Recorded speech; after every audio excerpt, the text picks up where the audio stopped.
So good morning or afternoon, everybody. Welcome to our bi-weekly free seminar. Today we're going to be talking about the new 3D visualization tools in RoadEng. And David will show you the new visualization tools available in RoadEng version 7, including feature selection, transparency control, and real-time interaction with Google Earth. And we will be recording today's presentation, and we will email you a link to the YouTube video, which you can forward to anyone who missed the presentation. Before we get started, just tell you a little bit about us for those who are new to Softtree. We're based in Vancouver, BC. We're a civil software company. We have been in business for over 25 years, and we have over 1,500 clients. And our philosophy is to make our software easy to use. We focus on engineering. We provide speed and power to handle large problems like LiDAR, and we're innovative. And with that, I will pass on to Dave. Okay, so here's a picture of the terrain module with a 3D window in it, and I'm ready to start showing you some of these new terrain 3D features. Okay. First of all, I'm going to start with the terrain module. I'm assuming most people are familiar with our terrain module and what it can do. Let's just take a look at a plan window here of a pad design.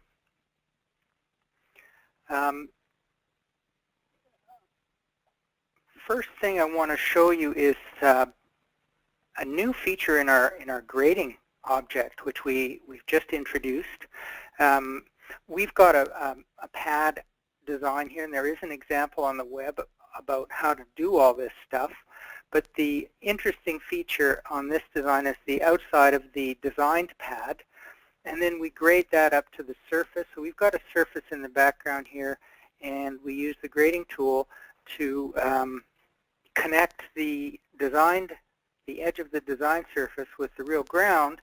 And the way you used to do that is you would define, oops, I clicked the wrong button. You would define a cut slope and a fill slope, and it would do the grading. So let's just do that quickly, and the results look like, first of all, you get your volumes, and then your profile. We've got a profile across here.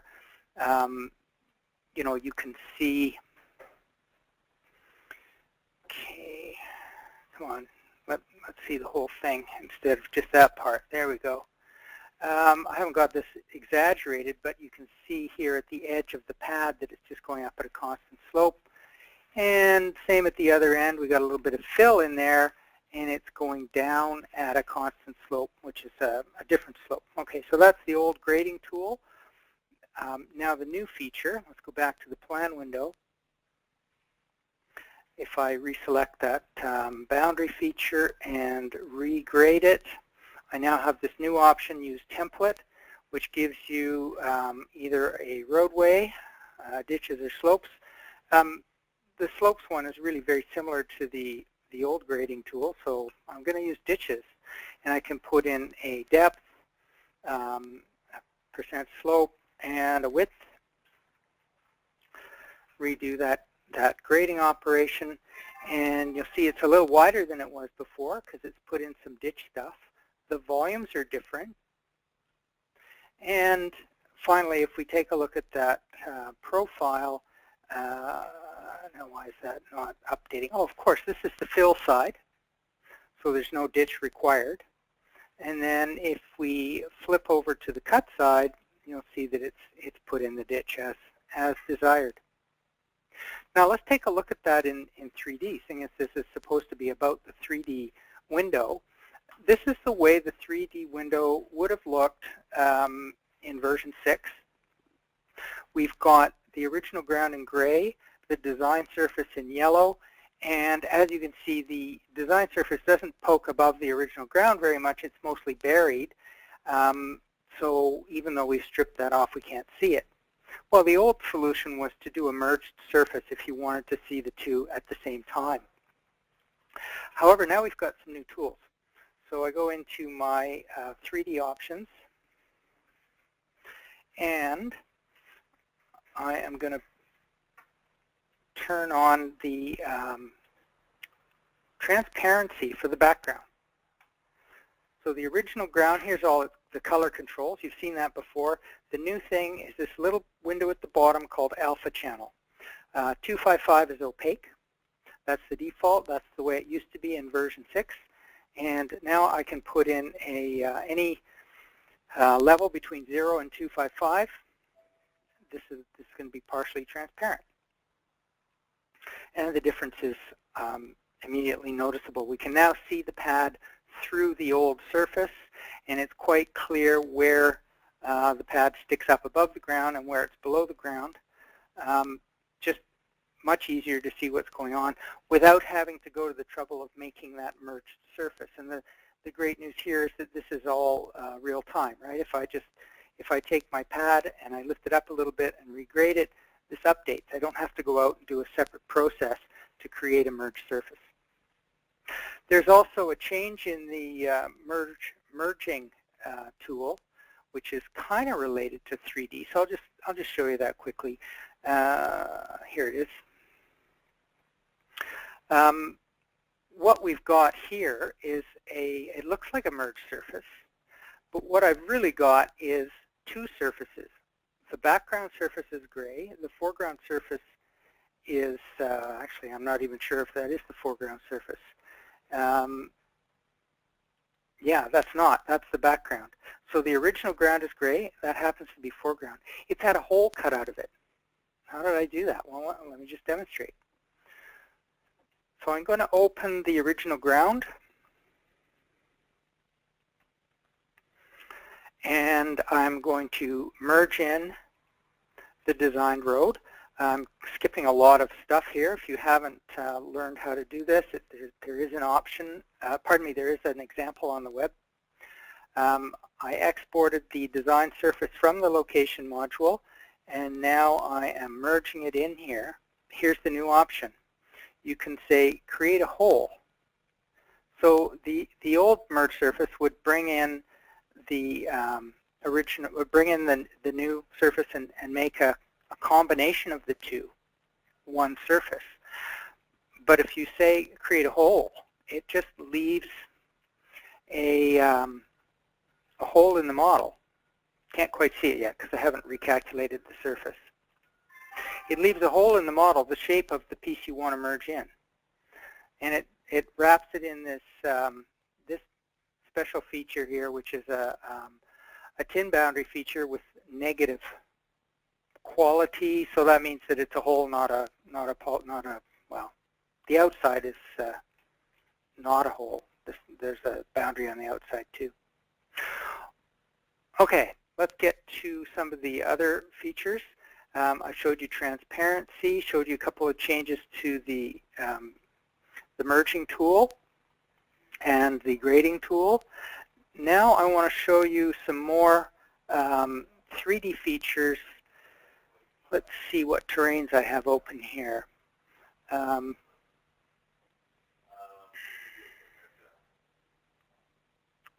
Okay, I think we'll go right to the location module. Well, one thing I do want to remind you of, looking at this pad design here, don't forget that there is an option in the 3D window called Track Mouse. And that option, when it's turned on, means that if you move over a surface in the 3D window, you get a cursor in the plan window or in any other window that's open. I think. Yeah, see, I move around in the profile window, and I get a cursor in the other two windows as well. So that's really handy. The other nice thing about Track Mouse is when it's turned on, if you click in the 3D window, it actually centers that point. Oh, there's a feature I forgot to tell you about. In the past, the only way to select a feature was to go into the plan, well, or profile, and click on it, or use the selection tools, right? Now, you can actually select features inside the 3D window. So if I click in the 3D window, and I'm right over top of an existing feature, it will select it. There we are.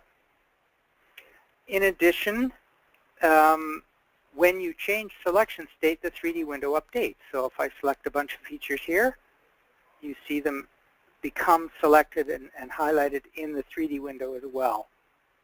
And if I deselect them, the 3D window updates real time. Okay, let's go on to the location module. Now, location has been has had a 3D window in it for a long time. We haven't emphasized it in our demonstrations because it's really been fairly static and not all that interesting. But here's what it can do now. This is the 3D view of the current design as seen. This is the profile. We're looking from the left here. This is the old Hart Road example. And because I've got the original ground, which is green, transparent, I can see the road underneath it, even though we're doing a through cut here. Let's just get a cross section in that zone. We're doing a through cut, right? I can see the road underneath because I'm using my new transparency feature. And let's look at that 3D options window because it's changed a bit. It used to be that everything was in one panel and it looked kind of like this.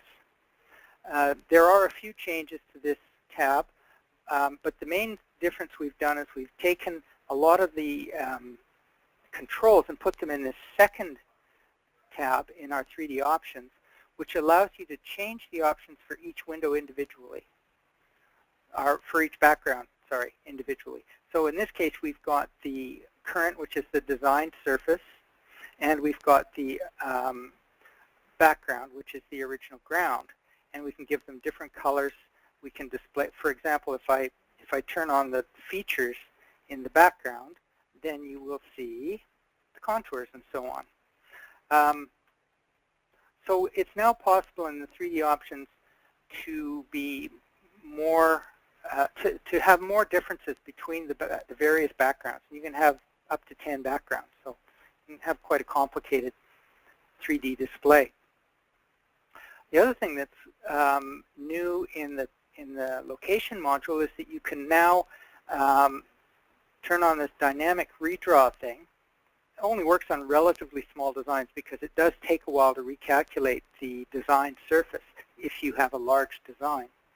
So I got dynamic redraw turned on, track mouse turned on, show current point.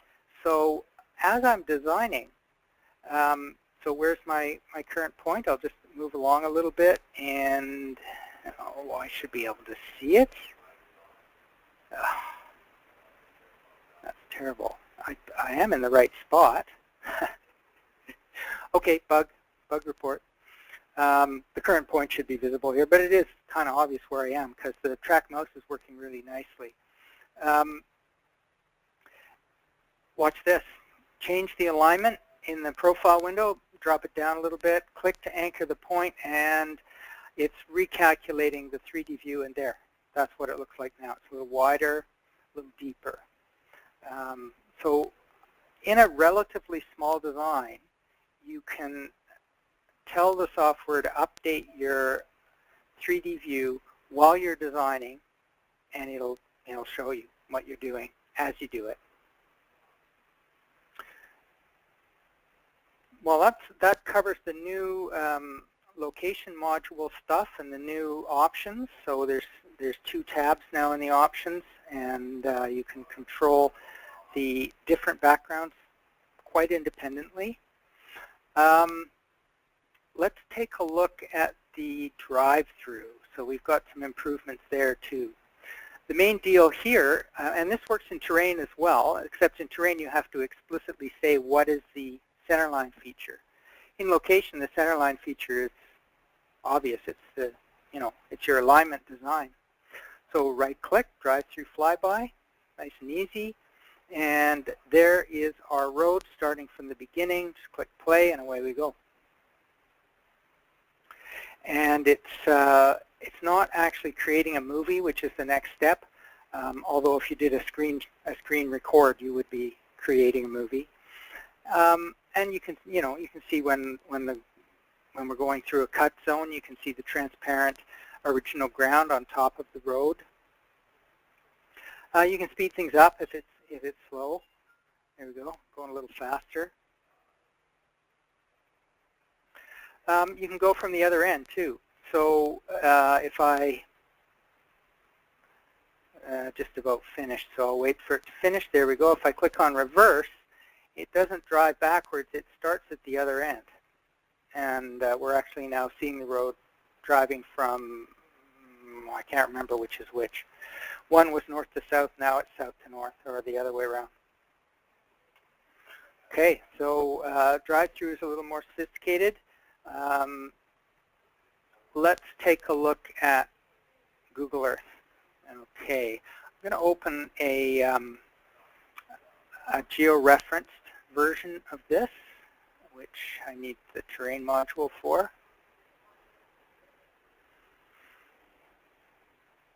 Okay, that one will do. This, by the way, is the output of file save as terrain from the location module. You can see that it creates a very nice surface that represents all the disturbed,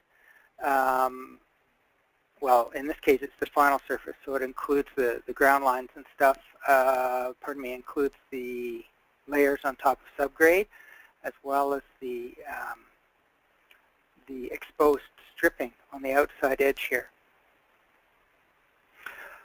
Right, now I wanted to open up a nicely geo-referenced terrain, and I'm going to let you in on a secret I forgot to prepare for this part. So if it works, then our software is great. If it doesn't work, it's only because I wasn't prepared. That would be in here. Geo-reference, yeah. Okay, now they've actually built this road. It already exists, and if I now do a file save as Google Earth, okay, this is actually the proposed one. I'll just write on top of it. Open Google Earth and selected. Okay, done.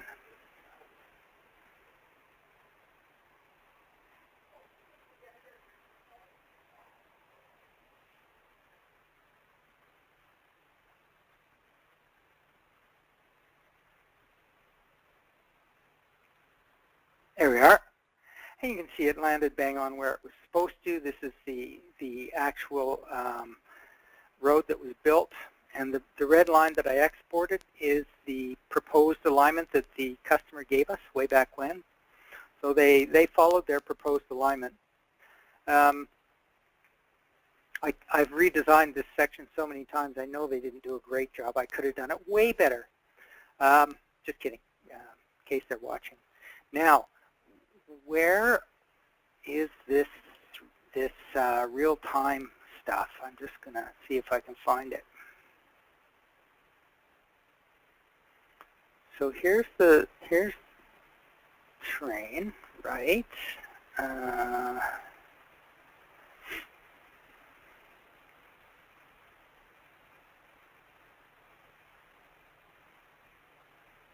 Okay, I'm going to have to give up right now.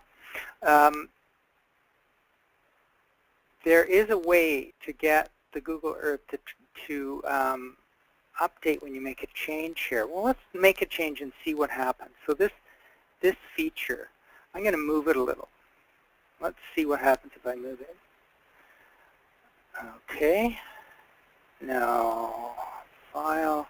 Now, you've always been able to just re-export, right? So I can certainly do that. I'm wondering if there's another form.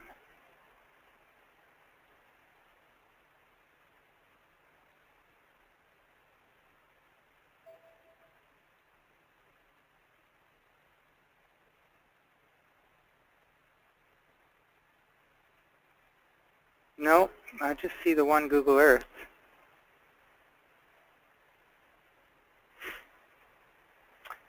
Oh, I don't know. There's the new one. It was in our description, so that's why I'm trying so hard to reproduce it. But I'm having some trouble, so I'm going to back off on this and just summarize what we know already.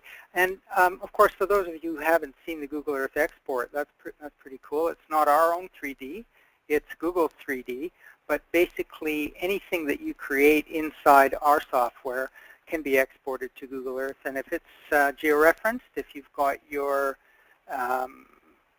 projection set up correctly, then it will appear on Google Earth where it's supposed to go. So if I undo that movement that I made and then just re-export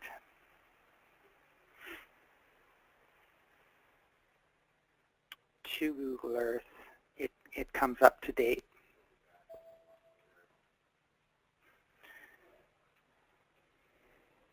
And there it is, back where it's supposed to be.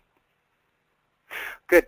Okay, so in summary then, what we've done in version 7, which is, it's actually available for download, but we haven't updated our web page or sent out an announcement that version 7 is ready. So if any of you are really chomping at the bit, just give us a call. We can probably sneak you a pre-release. What we've done in version 7 is we've changed the 3D window options. It's now got 2 tabs. We've put in transparency for any of the 3D surfaces you might make. That's the alpha channel. We've also made it a little easier to make the backgrounds different from each other, and the 3D that you get in the location module, which I conveniently closed, is a little more sophisticated and a little more up-to-date if you want it to be. You can have your changes appear as you make your design in the 3D window. Just reopening it here so you remember what the heck I was talking about. And we've got a nice drive-through in there, and that is also available in the terrain as I mentioned. So that's about all I wanted to say. Oh, we've got a question here. Is there an enhanced LiDAR capability beyond 5 million points? Sean, not yet. The software is limited to 5 million because it's 32-bit software. So the next big release will probably be in 64 bits. We've started working on it already, and that will allow you to hold more points in memory. It's not going to make things a lot faster because, well, it might actually. That's one of the benefits, they say, of moving to 64-bit. You're running now native on a 64-bit computer. It should run a little faster. However, if you throw 20, 30 million points in a model, it's not going to be all that snappy for rotating and zooming and stuff like that. So you're still going to want to limit points if you can, but we should be breaking that 5 million barrier pretty soon. Any other questions? Good. Well, thank you for watching. And if I do figure out how to make the Google Earth interactive, I will record a little piece and tag it onto the YouTube video that's coming up in probably tomorrow or Monday. I mean, we'll post a recording of this. Thank you all for attending. Hello again, everybody. This is Kamala speaking, and as promised, I'm going to show you how RoadEng can interact with Google Earth. As David was saying, we were going to add this on to the Friday webinar, so that's what I'm here to do. So here we have the alignment that Dave was working with on Friday, and to access the tool that allows you to export to Google Earth, you find it by right-clicking anywhere along this toolbar, clicking Export Tools. And then here we have the Google Earth, Export to Google Earth button here. You can also see we have a second toolbar, which is something new. Now if you don't want that extra toolbar there, it's taking up space, you can always drag, by clicking just on the side here, you can drag that button up to the first toolbar, and There now the second toolbar isn't taking up any space. So this is the, as I was saying, this is the Export to Google Earth button. Once you click it, you have a few different options. You can export all features, which takes a little time, or you can export selected features, which is what I'm going to do here. So first I need to select what feature I want to export, which is going to be this proposed new alignment. So I've selected that there.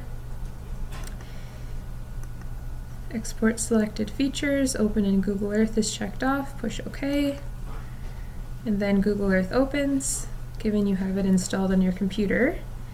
And then it is now finding the location in Google Earth where this alignment is. And you see it right there, the red line on the surface there. So if we want to play around a bit with our design and see how it updates on Google Earth or in Google Earth, this is how you do it. I'm just going to show both windows here. So once you select the feature, again, push Control M, which will allow you to move it. So you can see I have the feature selected. I'm just going to make this window a little bit bigger. Scroll out. Oops. So here we can move the road a little bit to the right. Let's rotate it a bit. And if we want to see that updated on Google Earth, we just push the Google Earth button again. And as you can see, it has shifted the road over and rotated it a little bit. So that is how you can manipulate the alignment in terrain and export it to Google Earth and see what it looks like there.